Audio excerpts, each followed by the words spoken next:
I'm Roy Hoffman. I arrived in April of 1968. I spent the first couple of weeks. This was the wiping up operations of TEP in the city of Saigon, and I relieved Task Force 115 1 May 1968.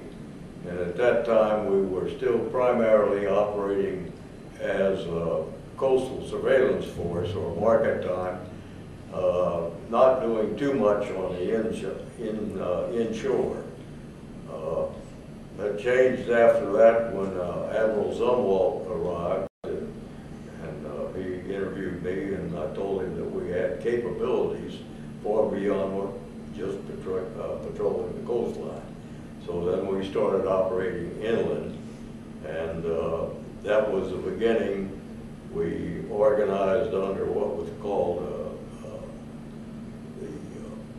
Sea Lords, and they got the three task force commanders together, 115, 116, and 117, and we wrote the first op order, which was the beginning of Sea Lords, designed primarily to operate more closely with the United States Army and with the South Vietnamese armed forces.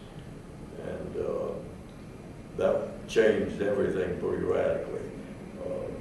What happened was that 116, the PBRs, the smaller boats, they moved up the river, and we took over and operated on the main Mekong Delta rivers up to Sadek, which was about halfway across the country. And we also operated quite extensively down in the Delta itself, the Kamau Peninsula, that area down there. We were essentially the only operating U.S. forces in that area. That's not to say there wasn't a lot of hot activity up in the north and around the DMZ, and particularly around Chulat, where we worked very closely with the Admiral division. Well, weather conditions were always a challenge because you had the monsoons down there, and the Swift boat, although it was a pretty reliable boat and seaworthy boat, that in heavy seas, it was pretty tough. You had 4 inches of foam rubber in the pilot house to keep from breaking your knees, is what it really resulted in. But I don't want to get it entirely on Swift boats, because of the WPBs, the small Coast Guard cutters, although they were very slow, they're extremely reliable and seaworthy.